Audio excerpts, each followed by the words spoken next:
أعوذ بالله من الشيطان الرجيم بسم الله الرحمن الرحيم يا أيها الذين آمنوا كتب عليكم الصيام كما كتب على الذين من قبلكم لعلكم تتقون وقال رسول الله صلى الله عليه وسلم بني الإسلام على 5 شهادة أن لا إله إلا الله وأن محمدا عبده ورسوله وأقيموا الصلاة وآتوا الزكاة والحج وصوم رمضان أو كما قال النبي عليه الصلاة والسلام আলহামদুলিল্লাহ। সর্বপ্রথম সে মনিবের দরবারে শুকরিয়া জ্ঞাপন করছি যে রব্বে করিম আমাদেরকে ভালোবেসে মায়া করে পবিত্র জুম্মার দিন 2 রমাদান আল্লাহ পাক রব্বুল আলামিন আমাদেরকে তার ঘরে আসার তৌফিক দান করেছেন, কিছু দিনে আলোচনা শোনার তৌফিক দান করেছেন। এই জন্য আমাদের দিলের স্থল থেকে শুকরিয়া জ্ঞাপন করছি আলহামদুলিল্লাহ। আল্লাহ পাক রব্বুল আলামিন আমাদেরকে সুস্থ রেখে তার ঘরে আসার তৌফিক দান করেছেন, এটা একটি বড় নিয়ামত। আল্লাহ তাআলা বলেন, লা ইন শাকারতুম লাযিদান্নাকুম ওয়া লা ইন কাফারতুম ইন্না আযাবি লাশাদীদ। যে বান্দা আমার নিয়ামত পেয়েছে, আমার শুকরিয়া আদায় করেছে, আমি আমার ওই বান্দার নিয়ামতকে বাড়িয়ে দিব। সুবহানাল্লাহ।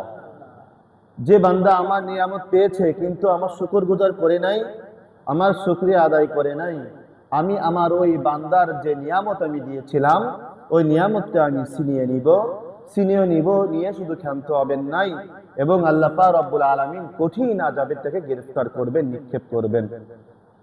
ফাযকুরুনি আযকুরুকুম ওয়াশকুরুলি ওয়ালা তাকফুরুন। ফাযকুরুনি আযকুরুকুম, যে বান্দা আমাকে স্মরণ করবে আমি আমার ওই বান্দাকে স্মরণ করব। আল্লাহ তাআলা তার কোরআনে বলে দিয়েছেন। এজন্য যে হালতে আমরা থাকি না কেন, সর্বদা সে মহান মনিব আল্লাহ পাক রব্বুল আলামিনের শুকরিয়া জ্ঞাপন করব, যে মহান সৃষ্টিকর্তা, যে আল্লাহ তাআলা আমাদেরকে সুস্থ রেখেছেন। এজন্য সদা সর্বদা যদি মাওলার শুকরিয়া আদায় করা যায়, এরপরেও মাওলার শুকরিয়া আদায় করার শেষ হবে না। সারাদিন শুকরিয়া আদায় করলেও সে রব্বে কারীমের শুকরিয়া আদায় করে আমরা শেষ করতে পারবো না। যাই হোক, আমাদের সামনে এখন আমরা রমজান মাস উপস্থিত অবস্থায় রয়েছি। আজকে 2 রমাদান। রোজা এটা হলো ফার্সি শব্দ, আর সৌম এটা হলো আরবি শব্দ। এই আবিধানিক অর্থ হলো বিরত থাকা, উপাস থাকা, কঠিন সাধনা করা। আর শরীয়তের পরিভাষায় সুবে সাদেক থেকে নিয়ে সূর্যাস্ত পর্যন্ত সকল খানা পেনা থেকে বিরত থাকা এবং স্বামী স্ত্রীর সঙ্গম থেকে বিরত থাকার নামই হচ্ছে রোজা।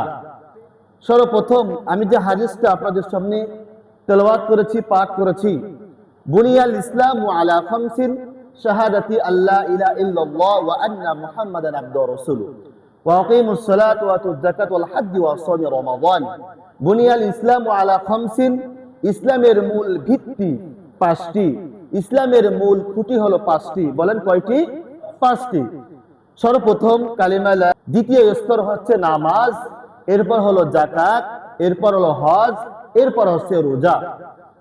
আল্লাহ পাক রব্বুল আলামিন তার কোরআনের মধ্যে যেখানেই নামাজের কথা উল্লেখ করেছেন সেখানেই যাকাতের কথাই উল্লেখ করেছেন। ওয়া আকিমুস সালাত ওয়া আতুজ যাকাত, বহুবার আল্লাহ পাক রব্বুল আলামিন তার কালামুল্লাহ শরীফের মধ্যে যেখানে নামাজের কথা উল্লেখ করেছেন সেখানেই যাকাতের কথা উল্লেখ করেছেন। সর্বশেষ যেটা সেটা হলো আমাদের রোজা। আল্লাহ পাক রব্বুল আলামিন এই 5টি খুঁটির মধ্যে একটি খুঁটি, সেটা হলো রমাদান, রোজা। তাই তো আল্লাহ পাক রব্বুল আলামিন তার কোরআনে ঘোষণা দিয়ে দিয়েছেন, ইয়া আইয়ুহাল্লাযীনা আমানু কুতিবা আলাইকুমুস সিয়াম কামা কুতিবা আলাল্লাযীনা মিন ক্বাবলিকুম লাআল্লাকুম তাত্তাকুন। হে মুমিনগণ, তোমাদের উপর রোজা ফরজ করা হয়েছে যেমন ভাবে তোমাদের পূর্ববর্তী উম্মাত এবং নবীগণের উপর এই রোজা ফরজ ছিল, এবং লাআল্লাকুম তাত্তাকুন, তোমরা তাকওয়া অবলম্বন করো। এই আয়াতে সর্বপ্রথম দেখেন হে মুমিনগণ বলছে তোমাদের উপর রোজা ফরজ করা হয়েছে। তাহলে আমাদের ঘাবড়ানো ভয় পাওয়ার কোনো কারণ নাই। কেন? আমাদের পূর্ববর্তী যে উম্মাতগণ ছিল, যে নবীগণ ছিল, তাদের উপরে এই রোজা ফরজ ছিল। লাআল্লাকুম তাত্তাকুন, তোমরা এই রোজার মাধ্যমে তাকওয়া অবলম্বন করো। তাকওয়া অর্থ কি? আল্লাহ তাআলার ভয় অন্তরে পয়দা করা। এই রোজার মাধ্যমে আল্লাহ তাআলার ভয় আমার অন্তরে পয়দা হয়। কথা বলেন ঠিক কিনা? যে ব্যক্তি রোজা রাখে, দেখবেন সুবহে সাদেক থেকে নিয়ে ইফতারের আগ পর্যন্ত সে কিন্তু তার সামনে কত খানা থাকে, সে কিন্তু কোনো ধরনের খানা সে পান করে না, খায় না। এমনকি যে সময় বান্দা উযু করে, তার মুখে যখন পানি নাই, বান্দা কিন্তু ইচ্ছা করলে তার নিচের দিকে পানি প্রবেশ করাতে পারত, কিন্তু বান্দা পানি প্রবেশ করাই না, মুখে পানি নেওয়ার সঙ্গে সঙ্গে পানিটা নিচে ফেলাই দেয়। কারণ কি? সে তো আল্লাহ তাআলাকে ভয় করে। কারণ তাকে তো কেউ দেখছে না। সে যদি এক ঢোক পানি নিচের দিকে প্রবেশ করাইতো, কেউ দেখার মতন আশেপাশে ছিল না, কিন্তু সে জানে যে কেউ না দেখলে একমাত্র আমার মাওলা আমাকে দেখছে। লাআল্লাকুম তাত্তাকুন, যে তাকওয়া অবলম্বন করেছে এই রোজার মাধ্যমে, সে তার সামনে কত খানা ছিল, কত ঠান্ডা পানি ছিল। এই আস্তে আস্তে এখন তো দিন যাবে, গরমের তাপ বাড়বে কিনা, একটু গরম বৃদ্ধি হবে আস্তে আস্তে। তো এই গরমের মধ্যে পানি পিপাসা লাগবে, কিন্তু বান্দা পানি পান করবে না। কার ভয়ে? বান্দা আমার ভয়ে। আল্লাহ রাব্বুল আলামিন তাই তো আমাদের উপরে রোজা ফরজ করেছেন, যাতে করে আমার বান্দা যেন আমাকে ভয় করে, আমার উপরে তাকওয়া অবলম্বন করে, আমার বান্দা আমার ভয় করে প্রত্যেকটি রোজা যেন আদায় করে। সুবহানাল্লাহ। আল্লাহ রাব্বুল আলামিন আমাদের উপর এই রোজা ফরজ করলেন, কিন্তু এই রোজা ফরজ করার পরে আমাদের কিছু করণীয় আছে। সে করণীয় হলো আমাদের সাহারি খেতে হবে, কারণ সাহারি খাওয়া হচ্ছে সুন্নাহ। কিছু বান্দা আছে, সে যদি মনে করে আমি সাহারি না খাই, আমি রোজা রাখবো, কিন্তু সে তো রোজা হবে কিন্তু তার সুন্নাহ আদায় হবে না। কারণ সাহারি খাওয়া এটা হলো সুন্নাহ। আমরা সাহারি খাবো, একদম সাহারি খাওয়া থেকে ইফতারি আগ পর্যন্ত সকল গুনাহ থেকে আমরা বিরত রাখবো। বিশ্বনবী সাল্লাল্লাহু আলাইহি ওয়াসাল্লাম ইরশাদ করেছেন, যে ব্যক্তি রোজা রাখলো কিন্তু সকল গুনাহ থেকে, সকল মিথ্যা কথা থেকে বিরত থাকতে পারলো না, সে শুধু তার পানাহার থেকে সে বিরত থাকলো। আমি রোজা রেখেছি ঠিক, কিন্তু রোজা রাখা অবস্থায় আমি গুনাহ থেকে বাঁচতে পারলাম না, এবং মিথ্যা কথা থেকে আমি বাঁচতে পারলাম না, মিথ্যা কথা আমি ছাড়তে পারলাম না।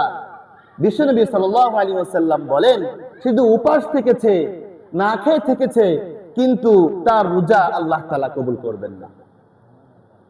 তাহলে আমরা রোজা রেখেছি, আমাদের গুনাহ ছাড়তে হবে, মিথ্যা কথা ছাড়তে হবে, বেশি বেশি করে আল্লাহ তাআলার নেক আমল করতে হবে। যদি আল্লাহ তাআলা নেক আমল করতে পারি, আল্লাহ তাআলা আমাদের উপর খুশি হবেন। শুধু তাই নয়, হুজুর পাক সাল্লাল্লাহু আলাইহি ওয়াসাল্লাম ইরশাদ করেছেন, যে সমস্ত রোজাদার ব্যক্তি, এই রোজাদার ব্যক্তির জন্য আল্লাহ পাক রব্বুল আলামিন জান্নাতে একটি দরজা রেখেছেন, তার নাম হচ্ছে রায়হান। রোজাদার ব্যক্তির জন্য একটি দরজা রেখেছেন আল্লাহ তাআলা, তার নাম হচ্ছে রায়হান। সকল রোজাদার ব্যক্তি এই জান্নাতের রায়হান নামক দরজা দিয়ে প্রবেশ করে, বলেন সুবহানাল্লাহ। কিয়ামতের দিন আল্লাহ পাক রব্বুল আলামিন ঘোষণা দিবেন, কে আছো আমার রোজাদার বান্দা, দাঁড়িয়ে যাও। সে রোজাদার ব্যক্তি দাঁড়িয়ে যাবেন, আল্লাহ পাক রব্বুল আলামিন তাদেরকে হুকুম করবেন, ও আমার বান্দা, যাও যাও, ওই রায়হান নামক দরজা দিয়ে তুমি জান্নাতে প্রবেশ করো। সুবহানাল্লাহ।